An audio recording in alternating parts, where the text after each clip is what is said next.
அவர் பொறுத்த வரைக்கும் மனிதநேயம் அற்றவர் என்பதற்கு 2-3 காரணங்களோடு சொல்ல விரும்புகிறேன். ஒன்று, நான் துரோகம் செய்து விட்டான் என்று எடுத்தாரு. என்ன துரோகம் பண்ணாங்கிற ஒரு கேள்வி. இவர் முதலமைச்சர் ஆக்கின துரோகமா, பொதுச்செயலாளர் ஆக்கின துரோகமாங்கிற ஒரே கேள்வி. இரண்டாவதாக, பிஜேபி இருக்கிற ஒரு ஐபிஎஸ் அதிகாரி, மாநில தலைவர், அவர் எடுத்தா தான் கூட்டணி.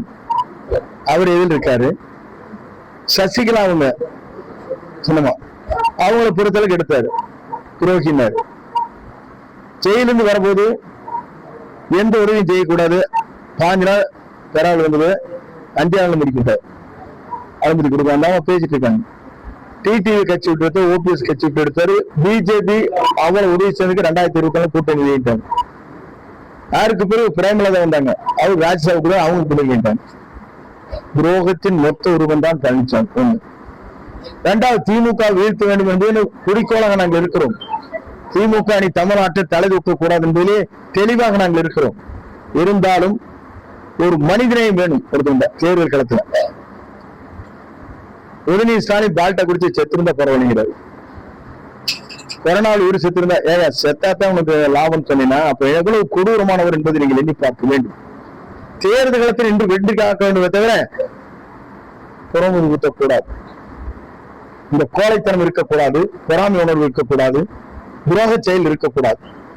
இதையெல்லாம் தகர்த்திருக்கிற தேர்தல் தான் இந்த தேர்தல். அதுதான் தேர்தலை இந்த மாதிரி ஸ்பீச் கொடுத்து போயிட்டு இருந்தேன். அவர் சொன்னாரா அது தகுந்த பதில் சொல்லுங்க. இன்று நம்மை பொறுத்தவரை திமுக வீழ்த்துற சக்தி தமிழகத்தில் ஒரே ஒரு கட்சிக்குத்தான் இருக்கிறது. தமிழக வெற்றி கழகத்துறை தலைவர் தளபதிக்கு மட்டும்தான், வேற யாரும் கிடையாது. அவரே தன் ஸ்கீம் அறிவிச்சிருக்காரு. விவசாய கடன் தள்ளுபடி, அனைத்து ஏழை எளிய மக்களுக்கும் வீடு கட்டவருக்கு இடம் வாங்கி வீடு கட்டி தரப்படும், அனைவருக்கும் இருசக்கர வாகனம் வழங்கப்படும், பெண்களுக்கு 2500 ரூபாய் சிலிண்டர் வழங்கப்படும், விவசாயியுடைய பொருளுக்கு நியாயமான விலை கிடைக்கப்பட வேண்டும் என்பதெல்லாம் அறிவிச்சிருக்காரு நேற்று. அதே மாதிரி ஏழை எளிய குழந்தைகள் படிக்கிறதுக்கு முழுமையாக அரசை ஏற்றுக்கொள்ளும். படிக்க உயர்கல்வி வரையில் படித்து முடித்தவர்களுக்கு அத்தனை பேரும் வேலை வாய்ப்பு. எப்படியப்பா சொல்ல முடியும்னு கேட்டாங்க. 4,40,000 கோடி பட்ஜெட், 1 லட்சம் கோடி ஊழல், 5 ஆண்டுக்கு 5 லட்சம் கோடி சிக்கனப்படுத்தலாம் செய்யலாம் சொல்லியிருக்காரு தெளிவா. எப்படி முடியும்னு கேட்டாங்க. இந்த முடியுங்கிறதுக்கு இந்த காரணங்கள்.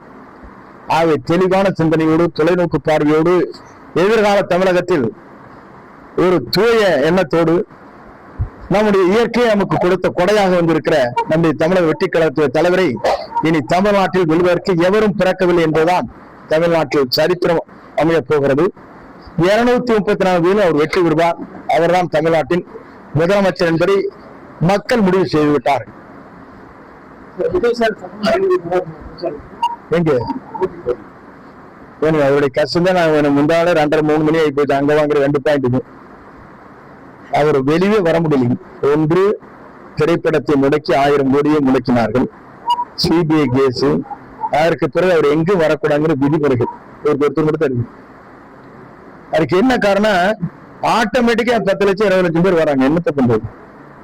காவல்துறை இத்தனை கண்டிஷன் போடுறாங்க. தண்ணி வேணும், அது வேணும், இது வேணும், டாய்லெட் வேணும், அது பிற ஆம்புலன்ஸ் வேணும், எக்கச்சக்கமான கண்டிஷன் இருக்கு. மட்டும்தான் இவங்கெல்லாம் போனா வாடகையால் தான் வருது. அவங்களே சலிக்க வண்டி நின்று இறங்குறது இல்லை. இறங்கினாத்தானே அப்புறம் பிரச்சனை. இறங்குறது வண்டிகளே உட்காந்து அந்த 300 ரூபாய் வாங்கிட்டு நாங்க போயிட்டு வரோம், டாட்டா நாங்க அடுத்தது விசிலுக்கு தான் ஓட்டு போறோம், உங்களுக்கு கிடையாது போயிட்டே இருக்காங்க. அப்போ அவங்களுக்கு கூட்டமே வரப்போறது. அவங்க முடிச்சுட்டே இருக்க வேண்டியதான். அதுக்கு என்ன காரணம்? ஒருத்தருக்கு வருத்தம் கிடையாது, ஒருத்தருக்கு வருத்தம் கிடையாது. அதை தாண்டி போயிருந்தா வேற நிறைய இன்சிடென்ட் வந்துருக்கு. ஒரு தலைகள் அத்தனை 5 லட்சம் பேர் கூடி இருக்க இடத்துல எந்த இடத்துல நீந்துவீங்க சொல்லுங்க? எந்த இடத்துல நகர முடியல. வீடு கட்டடங்கள் டாப்பு எல்லா இடத்துலயும் நாங்க கெஞ்சினாரு சொன்ன ஞாபகம் எல்லாம் கீழே இறங்க, தயவு செஞ்சு கரூர் மாதிரி இருக்கக்கூடாது பயப்பட்டார். இவருக்கு வருகிற கூட்டம் 1 ரூபாய் கூட செலவு செய்யாம நேற்றுக்கு 12 லட்சம் பேர் வந்திருக்காங்க தமிழ்நாட்டுல. ரோட் ஷோ அண்ட் இதுக்கு பப்ளிக் மீட்டிங். எந்த தலைவருக்கு சொல்லுங்க?